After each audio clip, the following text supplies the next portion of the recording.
안녕하세요. 헬스티아 여성의원 홍혜리 원장입니다.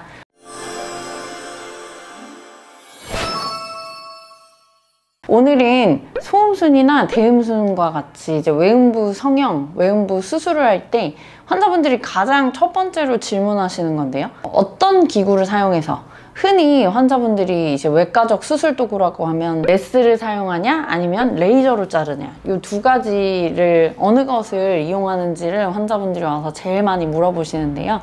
오늘은 저희가 수술을 할 때 사용하는 기구들에 대해서 좀 설명을 드려보도록 하겠습니다.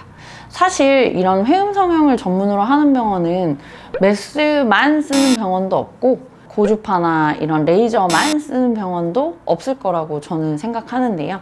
각 기구 간에 장단점이 있기 때문에 대부분의 병원들은 두 가지 장비를 함께 사용하고 있습니다.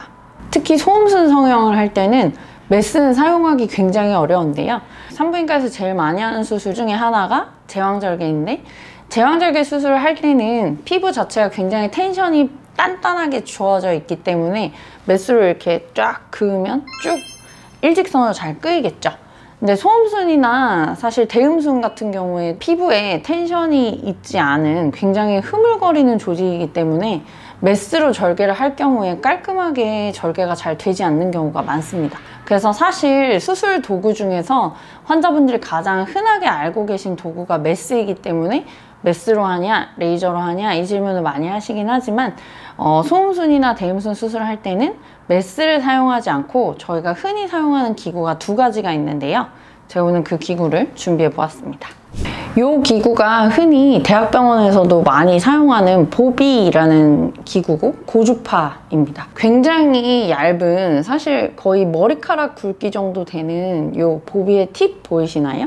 환자분들이 가장 걱정하시는 게 레이저나 고주파로 소음순을 자를 경우 또는 피부를 자를 경우에 피부에 화상을 입어서 상처가 아무는데 지장이 있지 않냐 라고 얘기를 하시는데, 이 보비의 팁은 굉장히 얇기 때문에 피부 손상을 최소화할 수 있습니다. 그리고 이 기구 같은 경우는 노란 버튼은 자르는 데 사용하고 파란 버튼은 지혈하는 데 사용할 수 있게 이렇게 에너지가 조금 다른 것을 이용할 수 있고요.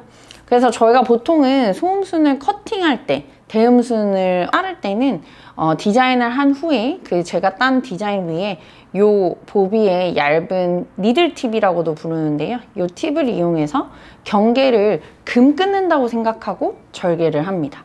절개가 끝나고 나면 저희가 파워를 조금 올려서 지혈을 하면서 소음순 전체를 커팅을 하고 대음순도 지혈을 하는데요.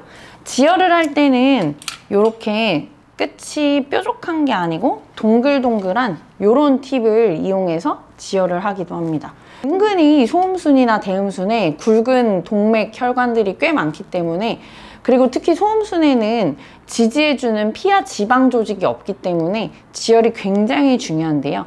그래서 이제 이런 열 에너지를 이용한 기구가 아닌 메스나 시저, 가위만을 이용해서 수술하는 데는 약간 무리가 있다 라고 보시면 되겠습니다.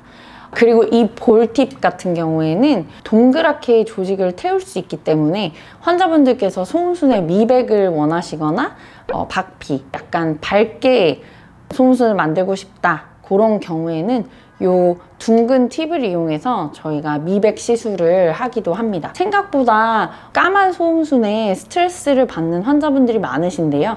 제가 여기서 다시 한번 말씀드리지만 소음순이 까맣거나 소음순에 주름이 많거나 소음순이 큰 거는 사실 2차 성징 이후에 커지거나 주름이 생기거나 착색이 되는 경우가 많은 거지, 우리의 어떤 성경험이나 성적인 문란함을 얘기하는 건 절대 아니기 때문에 영상을 보고 계신 분들께서 꼭 그거는 알고 계셨으면 좋겠어요. 성경험과는 전혀 상관없는 거라고 보시면 되겠습니다. 저희가 클리토리스, 음액 주변에 조금 예민한 피부를 자를 때, 그리고 저희도 사람이다 보니까 이렇게 고주파에 굉장히 얇은 팁을 이용해서 선을 쭉 긋더라도 그 부분이 약간은 딱 예쁘게 안 잘릴 때가 있습니다. 그럴 때는 이렇게 아이리스 시저, 흔히 여자분들은 속눈썹 다듬는 가위 집에도 많이 가지고 계시죠. 의료용으로도 이런 아이리스 시저가 있습니다. 요 가위로 예민할 수 있는, 열이 닿아서 조직에 영향을 줄 수 있는 부위는 요런 가위로 조직을 살짝 정리를 하고는 합니다. 그래서 저 같은 경우는 혈관이 좀 풍부한 소음순 중심부의 큰 조직들은 요 보비, 고주파를 이용해서 절단하고 지혈을 하고요. 클리토리스 주변에 아주 섬세한 조직들, 아주 예민한 조직들 같은 경우에는 요 아이리스 시저를 이용해서 조직을 조금씩 다듬습니다. 제가 이 영상을 찍게 된 이유가 어떤 병원은 메스, 어떤 병원은 레이저, 고주파 이런 에너지 기구들만 이용한다 이런 식으로 광고가 되는 경우가 많이 있던데 각 기구들이 가지는 장단점이 있기 때문에 두 가지를 다 쓰는 게 사실 저는 가장 좋다고 생각을 하거든요.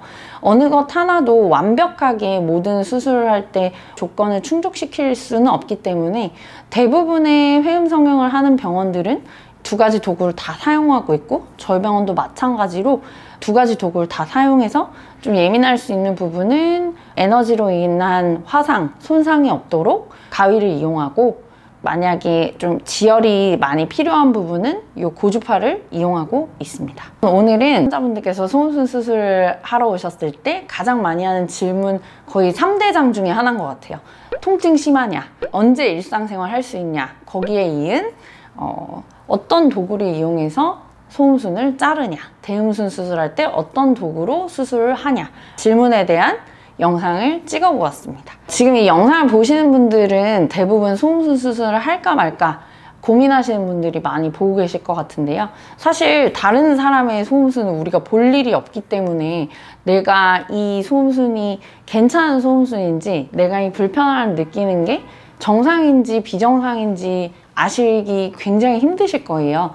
소음순에 정상, 비정상이 있진 않지만 활동하기 편한 소음순 그리고 이상적인 소음순이 있기는 합니다.